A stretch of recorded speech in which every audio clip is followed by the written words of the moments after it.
Good morning, friends. In today's lecture, we can understand the relation between surface tension and surface energy. In last lecture, we see the surface tension on the basis of molecular theory. Now, in today's lecture, we can see the relation between surface tension and surface energy. तर surface tension आणि surface एनर्जीमधलं relation समजून घेण्याच्या आधी आपण काही examples बघू. आपण मागच्या वेळेला बघितलं होतं की ही जी पिन आहे ती वॉटरच्या सरफेसवर काय होते, तरंगते.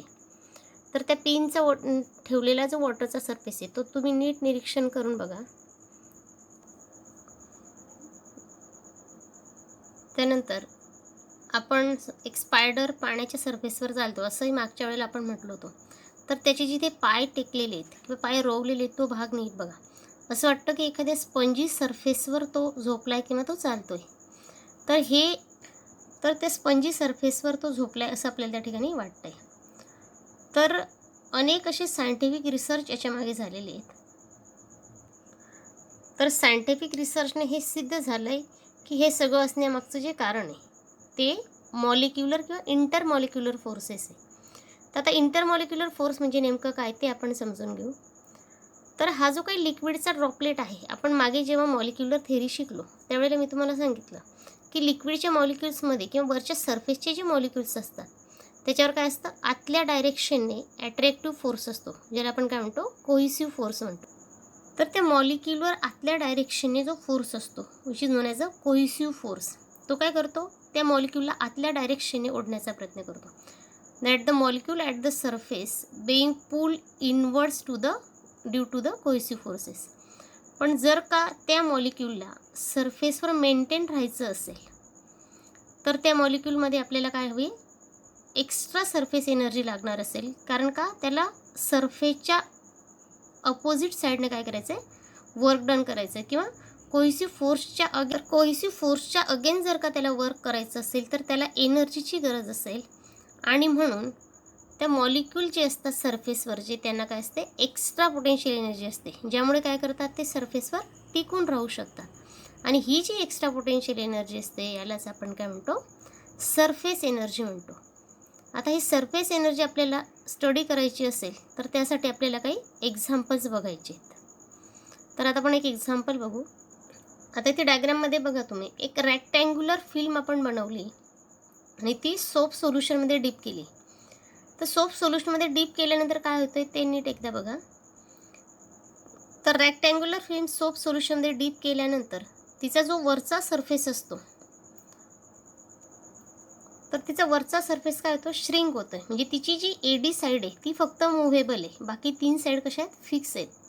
आणि ती पाण्यातनं काढल्यामुळे किंवा त्या सोल्युशनमधनं काढल्यामुळे काय होते, तो जो सरफेस असतो किंवा तिची साईड आहे एडी ती काय होते, श्रिंक होते. कारण का, की तिच्यावर आतल्या डायरेक्शनने फोर्स अप्लाइड होतो. पुन्हा एकदा स्लो मोशनमध्ये तुम्ही पाहू शकता की या ठिकाणी जेव्हा आपण ती फिल्म हळूच काढली पाण्याच्या बाहेर तर ती फिल्म काय होते, श्रिंक होते. आणि ती जी साईड आहे मुव्हेबल ती आतमध्ये ढकलली जाते. आपण जर का रेक्टँग्युलरच्या ऐवजी एक सर्क्युलर चेंज बँगल वापरली आणि त्याच्या आतमध्ये एक तार बांधली तर ते काय होतं की त्या तारेवर दोन्ही बाजूनी फोर्स आहे, म्हणून ती तार काय, सेंटरला रिलॅक्स आहे. जर का आपण एका बाजूची फिल्म कट केली किंवा एका बाजूची जी काही सोप फिल्म आहे तर एका बाजूची फिल्म जर का आपण तोडली तर काय होतं, त्या फिल्मवर जो काही फोर्स असतो तो फक्त एका डायरेक्शनने असतो, म्हणून ती एका डायरेक्शनने त्या ठिकाणी ओढली जाते. पण आपण जर का दुसऱ्या बाजूची फिल्म पण तोडली किंवा तो सरफेस आपण ब्रेक केला तर काय होतं ते बघा. तर काय होतंय, ती जी वायर आहे मधली ती काय असते, रिलॅक्स असते किंवा सेंटरला असते. ती कुठल्याही तर आपण दोन्ही एक्झाम्पल्समध्ये बघितलंय की ज्या बाजूने लिक्विड असतो त्या बाजूने त्याच्यावर काय असतो, कोहिसिव्ह फोर्स ॲक्ट होतो. आणि त्या बाजूने ती जी फिल्म असते ती काय होते, श्रिंक होते किंवा ओढली जाते. याच्या उलट जर का आपण त्याच्या अपोजिट साईडने फोर्स लावला तर कदाचित ती वायर काय होईल, ओढली जाईल आणि सरफेस एरिया श्रिंक किंवा डिक्रीज होण्याऐवजी काय होईल, वाढू शकतो. तर समजा आपण अपोजिट साईडने फोर्स अप्लाइड केला रेक्टँग्युलर फिल्म कन्सिडर करून, आणि त्याचा जो सरफेस एरिया आहे तो श्रिंक होण्याऐवजी किंवा डिक्रीज करण्याऐवजी जर का आपण वाढवला तर नेमकी सरफेस एनर्जी काय असते किंवा सरफेस एनर्जीसाठी इक्वेशन आपल्याला कसं मिळतं याचं डेरिवेशन आता आपण बघू. आता आपण फिगरमध्ये बघितलं की त्या ठिकाणी रेक्टँग्युलर सोप फिल्म आपण तयार केलेली आहे. जशी आपण मगाशी ABCD तयार केली होती तशी ही PQRS आहे. तर ही जी QR साईड आहे जी काय आहे त्या फिल्मची लेंथ आहे. तर ह्या QR साईडवर आतल्या डायरेक्शनने जर फोर्स अप्लाइड झाला तर काय होईल, ती फिल्म श्रिंक होईल. पण त्याच वायरवर आपण जर का रिव्हर्स डायरेक्शनने तेवढाच F' एवढा अपोजिट फोर्स अप्लाइड केला तर काय होईल, ती जी फिल्म आहे ती श्रिंक होण्याऐवजी किंवा ती QR वायर PS कडे जाण्याऐवजी काय होईल, ती ह्या बाजूने किंवा QR कडे ढकलली जाईल. म्हणजे काय होईल थोडक्यात, तर त्या सोप फिल्मचा एरिया असेल तो काय होईल, वाढेल. आता तो एरिया नेमका किती वाढेल, तर समजा त्या सोप फिल्मची लेंथ आपण L कन्सिडर केली आणि DX एवढी इन्क्रीमेंट जर का त्याच्यात होत असेल तर त्याचा इन्क्रीज इन एरिया जो असेल ज्याला आपण ΔA म्हणू शकतो, तर इन्क्रीज इन एरिया काय येईल आपला 2L × DX. आता 2L लेंथ घेण्याचं कारण काय आहे, कारण त्या सोप फिल्मला 2 सरफेसेस आहेत म्हणून मग आपण त्याची लेंथ आपण डबल घेतली आणि DX एवढी पण लेंथ जी वाढलेली लेंथ असेल ती पण काय असेल, डबल असेल. म्हणजे इन्क्रीज इन एरिया जो असेल वाढलेला area ΔA which is equal to 2L × DX असं आपल्याला त्या ठिकाणी मिळेल. आता ती सोप फिल्म ज्यावेळेस आपण इन्क्रीज करतो किंवा मग एरिया डिक्रीज होत असेल तर तिच्यावर ॲक्ट होणारा जो नेट फोर्स असेल तो काय असतो, F एवढा असतो.